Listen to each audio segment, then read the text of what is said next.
ಅನ್ನದಾತನ ಬಗ್ಗೆ ಹಗುರವಾದ ಮಾತು ಬೇಡ, ನಾಲಿಗೆ ಹರಿಬಿಡಬೇಡಿ ಎಂದು ಸಿಎಂ ವಾರ್ನಿಂಗ್. ಹಾಯ್ ಹಲೋ ನಮಸ್ಕಾರ ವೀಕ್ಷಕರ, ಕರ್ನಾಟಕ ಟಿವಿಗೆ ಸ್ವಾಗತ. ನಾನು ಯೋಗೇಶ್ ಈಶ್ವರ್. ಬರಗಾಲ ಬಂದರೆ ಸಾಲ ಮನ್ನಾ ಆಗಲಿ ಅಂತ ರೈತರು ಕಾಯ್ತಾ ಇರ್ತಾರೆ. ಇದು ಸಚಿವ ಶಿವಾನಂದ ಪಾಟೀಲ್ ಅವರ ಹೇಳಿಕೆ. ಈ ಹೇಳಿಕೆ BJP ಪಾಲಿಗೆ ಅತಿ ದೊಡ್ಡ ಅಸ್ತ್ರವಾಯಿತು. ಕಾಂಗ್ರೆಸ್ ಪಾಲಿಗೆ ಮುಜುಗರವನ್ನು ಉಂಟು ಮಾಡುವ ಸನ್ನಿವೇಶವನ್ನು ತಂದುಕೊಡ್ತು. ಆದರೆ ಇದರ ಬಗ್ಗೆ ಸಮಜಾಯಿಷಿಯನ್ನು ಕೊಟ್ಟಿರುವಂಥ CM ಸಿದ್ದರಾಮಯ್ಯ ಅವರು, After exams, everybody asks us only one question. How much did you score? What is your percentage? They ask us 100 such questions. I always give only one answer. CBC exam scanner books.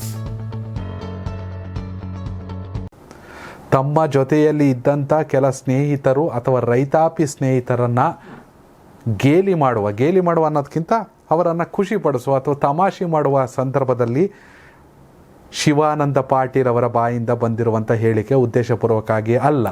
ಆದರೂ ಈ ಹೇಳಿಕೆಯನ್ನು ನಾನು ಖಂಡಿಸ್ತೀನಿ. ರೈತರ ಬಗ್ಗೆ ಯಾರೊಬ್ಬರೂ ಕೂಡ ಹಗುರವಾಗಿ ಮಾತನಾಡೋದನ್ನು ನಾವು ಸಹಿಸೋದಿಲ್ಲ, ನಾವು ಒಪ್ಪೋದಿಲ್ಲ ಅಂತ ಖಡಾಖಂಡಿತವಾಗಿ ಶಿವಾನಂದ ಪಾಟೀಲ್ ಸೇರಿದಂತೆ ತಮ್ಮ ಸಂಪುಟದ ಎಲ್ಲ ಸಚಿವರು, ಎಲ್ಲ ಶಾಸಕರುಗಳಿಗೆ CM ಸಿದ್ದರಾಮಯ್ಯ ಅವರು ಖಡಕ್ ವಾರ್ನಿಂಗನ್ನು ಕೊಟ್ಟವ್ರೆ.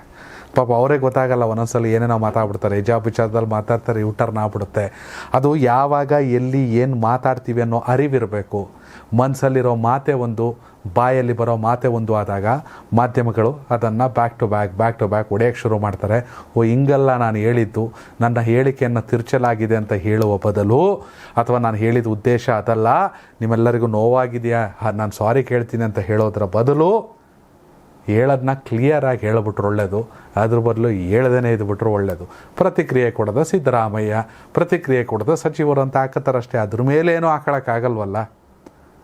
ಎಸ್, ಹೀಗಾಗಿ CM ಸಿದ್ದರಾಮಯ್ಯ ಅವರು ಖಡಾಖಂಡಿತವಾಗಿ ಖಂಡಿಸಿದ್ದಾರೆ ಸಚಿವ ಶಿವಾನಂದ ಪಾಟೀಲ್ ಅವರ ಹೇಳಿಕೆಯನ್ನು. ಅನ್ನದಾತರಾದ ರೈತರ ಬಗ್ಗೆ ನಾವು ಎಚ್ಚರಿಕೆಯಿಂದ ಮಾತ್ರವಲ್ಲ, ಗೌರವದಿಂದ ಮಾತನಾಡಬೇಕು. ಹಗುರ ಮಾತುಗಳ ಮೂಲಕ ರೈತರಿಗೆ ಅವಮಾನವಾಗುವಂತೆ ಮಾಡಬಾರ್ದು. ಇದು ಪ್ರತಿಯೊಬ್ಬರೂ ಕಡ್ಡಾಯವಾಗಿ ಅನುಸರಿಸಿಕೊಂಡು ಬರಬೇಕಾದ ನೀತಿ ಸಂಹಿತೆ. ರೈತ ಕುಟುಂಬದಿಂದ ಬಂದಿರುವ ಕೃಷಿ ಮಾರುಕಟ್ಟೆ ಸಚಿವ ಶಿವಾನಂದ ಪಾಟೀಲ್ ಅವರಿಗೆ ರೈತರನ್ನು ಅವಮಾನಿಸಬೇಕೆಂಬ ದುರುದ್ದೇಶ ಇರಲಾರದು. ತನ್ನ ಜೊತೆಗಿದ್ದ ರೈತರೊಂದಿಗಿನ ಸಲಿಗೆಯಿಂದ ಕೆಲವು ಮಾತುಗಳನ್ನು ಆಡಿದ್ದಾರೆ. ಆದರೆ ಇದು ಸಮಸ್ತ ರೈತ ಸಮುದಾಯಕ್ಕೆ ಅನ್ವಯ ಮಾಡುವಾಗ ವಿಪರೀತ ಅರ್ಥಕ್ಕೆ ಕಾರಣವಾಗುತ್ತೆ. ಇದು ಸರಿಯಲ್ಲ ಅಂತ ಕೂಡ ಖಂಡಿಸಿದ್ದಾರೆ. ಮತ್ತೊಂದು ಕಡೆ ರೈತರ ಬಗ್ಗೆ ಮೊಸಳೆ ಕಣ್ಣೀರು ಸುರಿಸುತ್ತಿರುವ BJP ನಾಯಕರು ರೈತರ ಕಲ್ಯಾಣಕ್ಕಾಗಿ ಏನು ಮಾಡಿದ್ದಾರೆ? ನಾವು ನಿಜವಾದ ರೈತ ಮಿತ್ರರು, BJPಯವರಂತೆ ನಕಲಿ ಮಿತ್ರರಲ್ಲ. ರೈತರ ಬಗೆಗಿನ ನಮ್ಮ ಪ್ರೀತಿ ಅಭಿಮಾನಕ್ಕೆ ನಮ್ಮ ಸರ್ಕಾರದ ಕಳೆದ 6 ತಿಂಗಳ ಅವಧಿಯಲ್ಲಿ ಜಾರಿಗೆ ತಂದಿರುವ ರೈತಪರ ಕಾರ್ಯಕ್ರಮಗಳೇ ಸಾಕ್ಷಿ ಅಂತ BJPಯವ್ರಿಗೂ ಟೀಕಿಸೋ ಕೆಲಸವನ್ನು ಮಾಡಿದ್ದಾರೆ. ಒಟ್ಟಿನಲ್ಲಿ ರೈತರ ಬಗ್ಗೆ ಯಾರು ಕೂಡ ಹಗುರವಾಗಿ ಮಾತಾಡಬಾರ್ದು ಅನ್ನೋ ಮೂಲಕ ಖಡಕ್ ವಾರ್ನಿಂಗನ್ನು ಕೊಟ್ಟಿದ್ದಾರೆ CM ಸಿದ್ದರಾಮಯ್ಯ ಅವರು ಸಚಿವ ಶಿವಾನಂದ ಪಾಟೀಲ್ ಅವರ ಇನ್ಸಿಡೆಂಟ್ ಮುಖೇನ. ವೀಕ್ಷಕರೇ, ನಿಜಕ್ಕೂ ಕಾಂಗ್ರೆಸ್ ಸರ್ಕಾರ ಅಥವಾ BJP ಸರ್ಕಾರ, ಯಾವುದೇ ಸರ್ಕಾರ ಇರಲಿ, ರೈತರ ಪರವಾಗಿ ನಿಂತಿದ್ದಾವ? ಇದ್ರ ಬಗ್ಗೆ ನಿಮ್ಮ ಜೆನ್ಯೂನ್ ಒಪಿನಿಯನ್ ಕಾಮೆಂಟ್ ಮಾಡಿ. ಧನ್ಯವಾದಗಳು. ಆಫ್ಟರ್ ಎಕ್ಸಾಮ್ ಪ್ರತಿಯೊಬ್ಬರು ಕೇಳೋ ಪ್ರಶ್ನೆ ಒಂದೇ, ಎಷ್ಟು ಮಾರ್ಕ್ಸ್ ಬಂತು, ಪರ್ಸೆಂಟೇಜ್ ಎಷ್ಟು, ಹೀಗೆಲ್ಲ 100 ಕ್ವಶನ್ಸ್ ಕೇಳ್ತಾರೆ. ಇದಕ್ಕೆಲ್ಲ ನಾನು ಯಾವಾಗಲೂ ಕೊಡೋದು ಒಂದೇ answer. CBC exam scanner books. ಹಾಗಾದ್ರೆ exam scanner ಅಂದ್ರೇನು? SSLC ಮತ್ತು PUC ಬೋರ್ಡ್ನವರು ಸ್ಟೂಡೆಂಟ್ಸ್ಗೋಸ್ಕರ ಪ್ರತಿ ಚಾಪ್ಟರ್ನಲ್ಲಿ ಯಾವ ಟಾಪಿಕ್ಗೆ ಎಷ್ಟು ವೆಯ್ಟೇಜ್ ಇದೆ ಅನ್ನೋ ಮಾಹಿತಿ ನೀಡ್ತಾರೆ. ಈ ಮಾಹಿತಿಯನ್ನು ಆಧಾರವಾಗಿಟ್ಕೊಂಡು ಎಕ್ಸಾಮ್ಸ್ಗೆ ಕ್ವೆಶ್ಚನ್ ಪೇಪರ್ ಪ್ರಿಪೇರ್ ಮಾಡೋ ಎಕ್ಸ್ಪರ್ಟ್ಸ್ ಇಂದಾನೆ ಪ್ರತಿಯೊಂದು ಟಾಪಿಕ್ ಕವರ್ ಆಗೋ ಹಾಗೆ 10 model question papers plus 5 practice ಪೇಪರ್ಸ್ನ ರೆಡಿ ಮಾಡಿರ್ತಾರೆ. ಅಂದ್ರೆ ಯಾವ ಕ್ವಶನ್ ಕೇಳಿದ್ರು ಇದರಲ್ಲಿ ಇರೋದೇ ಕೇಳೋದಾ ಸರ್? ಎಸ್. ಎಷ್ಟು ಮಾರ್ಕ್ಸ್ಗೆ ಎಷ್ಟು ಆನ್ಸರ್ ಬರಬೇಕನ್ನೋ ಇನ್ಫಾರ್ಮೇಶನ್ ಕೂಡ ಈ ಬುಕ್ಕಲ್ಲಿ ಇರುತ್ತೆ.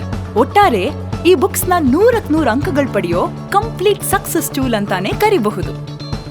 ಇದರಲ್ಲಿ ಕ್ವಿಕ್ ರಿವಿಷನ್ ಮಾಡೋ ಮೈಂಡ್ ಮ್ಯಾಪಿಂಗ್ ಕೂಡ ಇರುತ್ತೆ. ಈ ಬುಕ್ಸ್ನ ರೆಫರ್ ಮಾಡೋದ್ರಿಂದ ಜಸ್ಟ್ ಪಾಸ್ ಆಗಬೇಕು ಅನ್ನೋರು ಫಸ್ಟ್ ಕ್ಲಾಸ್ ಬರ್ಬೋದು. ಫಸ್ಟ್ ಕ್ಲಾಸ್ ಬರೋರು ಆರಾಮಾಗಿ 100 ಮಾರ್ಕ್ಸ್ ತೆಗಿಬಹುದು. CPC ಎಕ್ಸಾಮ್ ಸ್ಕ್ಯಾನರ್ ರೆಫರ್ ಮಾಡೋದ್ರಿಂದ ಎಕ್ಸಾಮ್ ನಲ್ಲಿ ಫಿಯರ್ ಹೋಗಿ ಕಾನ್ಫಿಡೆನ್ಸ್ ಹೆಚ್ಚಾಗತ್ತೆ, ಜೊತೆಗೆ ಟೈಮ್ ಮ್ಯಾನೇಜ್ಮೆಂಟ್ ಕೂಡ ಗೊತ್ತಾಗತ್ತೆ.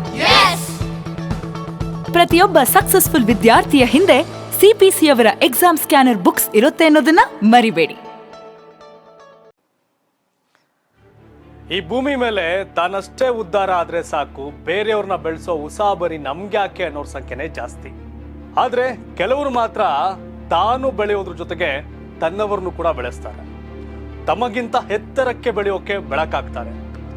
ಸಾಧಿಸುವ ಗುರಿ ಇದ್ದವ್ರಿಗೆ ದಾರಿದೀಪ ಆಗ್ತಾರೆ. ಇದೀಗ ನಾನು ಇತರರ ಭವಿಷ್ಯಕ್ಕೆ ಬೆಳಕಾಗುವವರ ಸಂದರ್ಶನ ಮಾಡಲು ಹೊರಟಿದ್ದಾನೆ. ಮಿಸ್ ಮಾಡದೆ ನೋಡಿ ಕರ್ನಾಟಕ ಟಿವಿ ದಾರಿದೀಪ.